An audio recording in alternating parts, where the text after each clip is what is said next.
Bien, bienvenidos nuevamente. Vamos a comenzar desde donde nos quedamos aproximadamente la vez anterior o en el video anterior. Eh, Básicamente resaltar, ¿verdad? Que una computadora eh, trabaja con entradas, ¿sí? Trabaja con entradas, eh,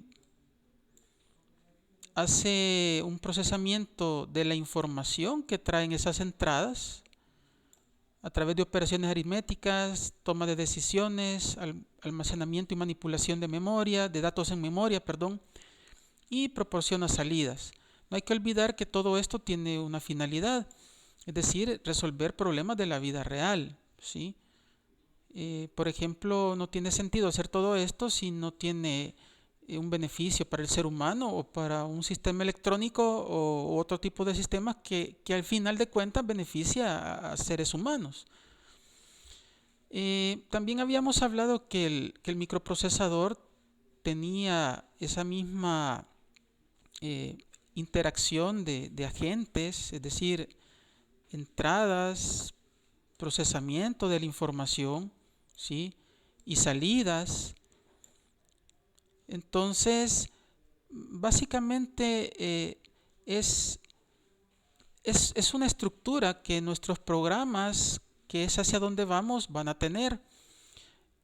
Más adelante vamos a ver lo que es el software y vamos a concluir que también un programa debe tener una estructura similar. Es decir, el programa debe saber manejar entradas, decirle a la computadora que maneje entradas, debe decirle a la computadora que cómo procesar la información que tienen esas entradas y debe decirle a la computadora cómo manejar esas salidas. Voy a hacer una pequeña pausa. Bien, eh, definitivamente esta secuencia hay que tenerla en mente, ¿verdad? Eh, bueno, aquí hay una cuestión muy importante sobre el microprocesador, porque también tiene que ver con los programas que vamos a ver más adelante. Eh, el microprocesador es el núcleo de una computadora, como todos ustedes creo que ya lo saben.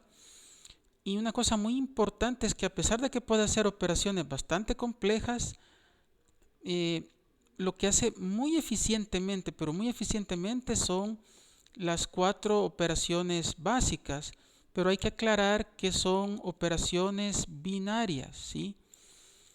Entonces, por otra parte, de las cuatro operaciones básicas, tres, todas se pueden poner en términos, estas tres, perdón, se pueden poner en términos de la suma binaria. Entonces quiere decir que la operación que más eficientemente hace el microcontrolador es la suma binaria, ¿sí?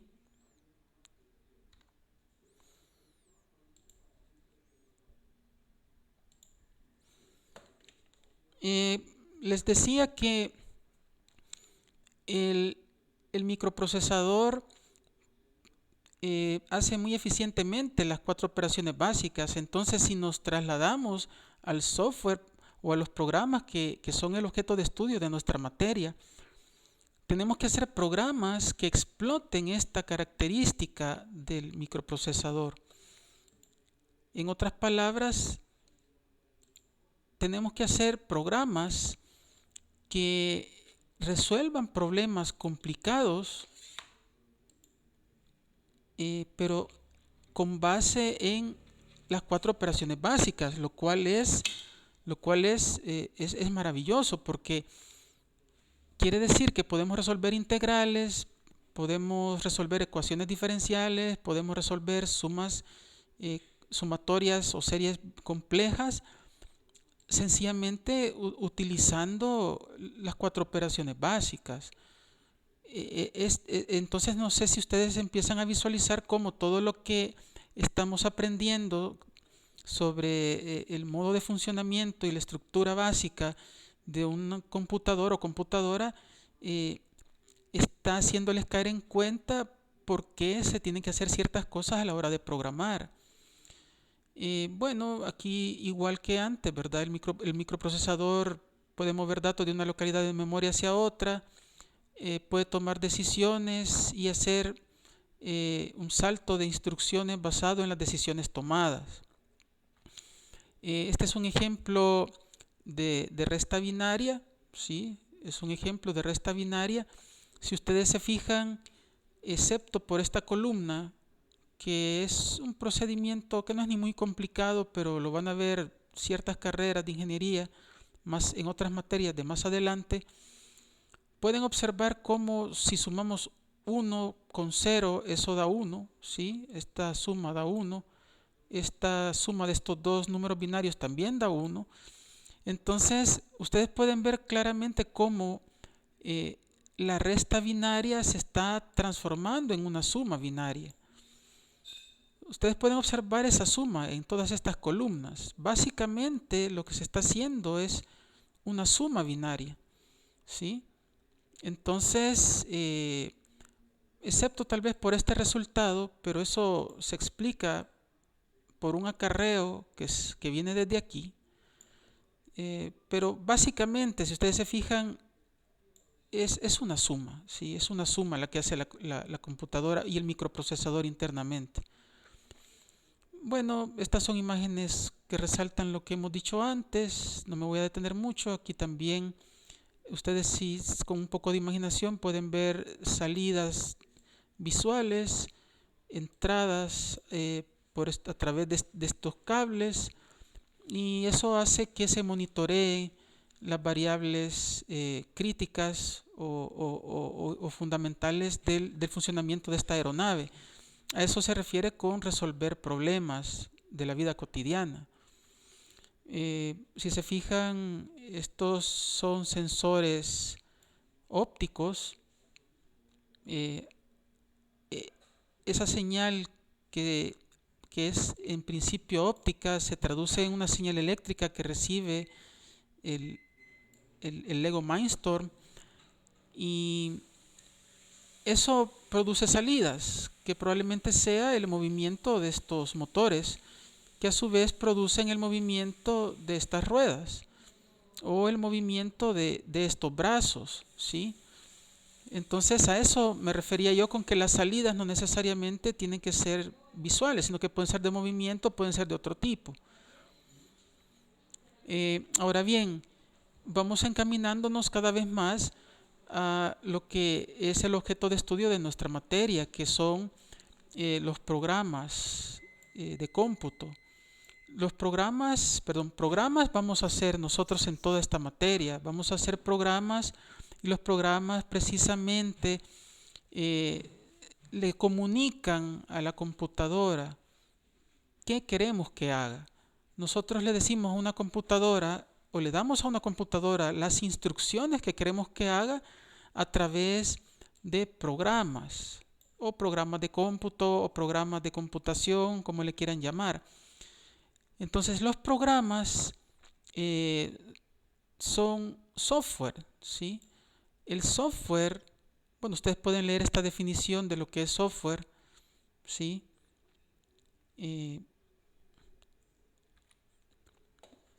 Aquí ustedes pueden leer perfectamente esta definición, pueden pausar su video y leer esta definición, pero me gusta mucho esta frase final, que abarca sencillamente: software es todo lo intangible, lo que no se siente, lo que no se puede ver, lo que no se puede tocar en una computadora. Entonces, y eso va desde los programas, ¿sí? Desde los programas de los que hemos hablado, pasando por la misma data, es decir, por los mismos datos binarios que lleva la información y las salidas, incluyendo la misma documentación que nos dice cómo resolver problemas, cómo operar un software. Todo eso, siempre y cuando sea digital, pues es software. El software tiene una clasificación que puede ser compleja, pero también la vamos a ver de una manera básica. Esta diapositiva la voy a saltar porque me interesa más esta. De una manera muy general, el software se divide para el caso de la computadora, en software de sistema y software de aplicación. El software de sistema, en otras palabras, es el mismo sistema operativo, ¿sí? El sistema operativo, como decir Windows, Ubuntu o Linux, Android, todo lo que son sistemas operativos son los programas de sistema o el software de sistema. Word, Twitter, Facebook, Excel, todo eso es software de aplicación. Y precisamente ahora ustedes pueden ver la conexión entre esta clasificación y por qué se le llama apps a todo el software que no es Android, es decir, el software que se monta sobre Android en sus smartphones, ¿sí? Entonces, ¿cuál es la diferencia entre el software de sistema, qué podemos decir acerca del software de sistemas y el software de aplicación? Ustedes pueden leer perfectamente esta tabla comparativa, no dice nada complicado, pero lo importante es resaltar que el software de sistemas es obligatorio. Sin el software de sistemas, sin el sistema operativo, en otras palabras, la computadora, el smartphone o el sistema computacional no funciona bien. Mientras que el software de aplicación es opcional. Por ejemplo, ustedes pueden desinstalar Word, pueden desinstalar Excel, pueden desinstalar Office de su computadora y no por eso la computadora va a dejar de trabajar. Pero si ustedes desinstalan Android, Windows, Linux, entonces la computadora no va a trabajar sencillamente o va a trabajar muy rudimentariamente. Aquí pueden seguir con la tabla comparativa, esto ustedes mismos lo pueden ver. Bien, dentro de la categoría de programas de aplicación que acabamos de explicar, ahí se encuentran los lenguajes de programación, que uno de ellos es Octave y es lo que nos va a ocupar en esta materia. Los lenguajes de programación nos permiten, como les decía, darle instrucciones a la computadora. A través de los lenguajes de programación es que nosotros le decimos a la computadora cómo resolver un problema.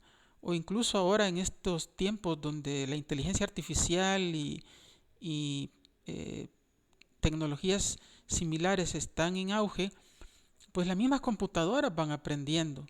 Pero a nuestro nivel o dentro de los objetivos de nuestro curso, pues es el lenguaje de programación el medio a través del cual le damos instrucciones a la computadora. Y esas instrucciones precisamente son o están contenidas en los programas, ¿sí? Pero necesitamos de los lenguajes de programación. ¿Por qué? Porque los lenguajes de programación traducen esas instrucciones que le damos en lenguaje humano, ¿sí? O con símbolos humanos, traducen a la computadora esas instrucciones en lenguaje de máquina. Acuérdense que el lenguaje de máquina son los unos y ceros que vimos antes, ¿sí? Voltajes altos o corrientes altas son unos, voltajes bajos son ceros. Entonces, dentro de los traductores, que son los lenguajes de programación, porque traducen nuestro lenguaje humano al lenguaje de máquina, existen lo que son los compiladores y los intérpretes. Octave, me voy a adelantar un poquito, ¿sí? Octave es un intérprete. Aquí lo podemos ver, ¿sí? Hay otros programas que no son Octave, que son compiladores. ¿Cuál es la diferencia entre un compilador y un intérprete? La diferencia fundamental es que, bueno, si bien ambos parten de un programa fuente, que es el que está hecho en lenguaje humano, el compilador hace todo un proceso verificando si hay o no hay errores de lógica, de varios tipos, de sintaxis. Y si no hay errores, si todo está bien, ¿sí? Si todo está bien, entonces él hace un programa ejecutable y por supuesto ejecuta las instrucciones que se le han dado. pero solo si no hay errores. Eso es diferente de lo que hace Octave u otros programas que son intérpretes. El programa fuente, que es el lenguaje que el programa que yo les decía, que contiene las instrucciones en lenguaje humano, el intérprete lo que hace es que lo traduce y lo ejecuta línea a línea, es decir, línea a línea la va ejecutando ya en código de máquina. Si no hay errores, se va a ir ejecutando línea tras línea. Mientras no hay errores, el programa va a correr. Pero una vez encuentra un error, ahí se detiene el programa y da un mensaje de error. Esa es la diferencia entre intérpretes y compiladores. Los compiladores no corren ni una tan sola línea si hay un tan solo error. Mientras que los intérpretes pueden tener varios errores, pero mientras no lleguen a esas líneas con errores, o a la primera línea, perdón, con el primer error, mientras no lleguen a esa primera línea que tiene el primer error, ellos van a ejecutar esas instrucciones. Mientras que un compilador primero chequea todo el programa, todo el código del programa, y si encuentra un tan solo error, no ejecuta absolutamente nada. Entonces, casi que para terminar, resaltarles que así como la computadora, el microprocesador, tenían un esquema de trabajo que relacionaba entradas con procesamiento, tratamiento y almacenamiento de la información, y eso producía salidas, pero salidas útiles para resolver problemas. Entonces, un programa también tiene que estar diseñado de la misma manera. Ahora se comprende por qué un programa debe de saber decirle, a la computadora cómo manejar las entradas. Le tiene que decir a la computadora qué tipo de salidas necesitamos y le tiene que decir a la computadora cómo manejar la información de las entradas, ¿sí? Y cómo manejar la información para dar buenas salidas o salidas útiles. Esta creo que es la idea central de estos dos videos que hemos visto, ¿sí? Un programa tiene que estar diseñado para decirle a la computadora cómo procesar las entradas, de qué manera las va a interpretar y manejar, cómo procesar la información de esas entradas y qué tipo de salidas dar para que sean de beneficio al usuario, ¿sí? Bien, nos quedaríamos hasta acá.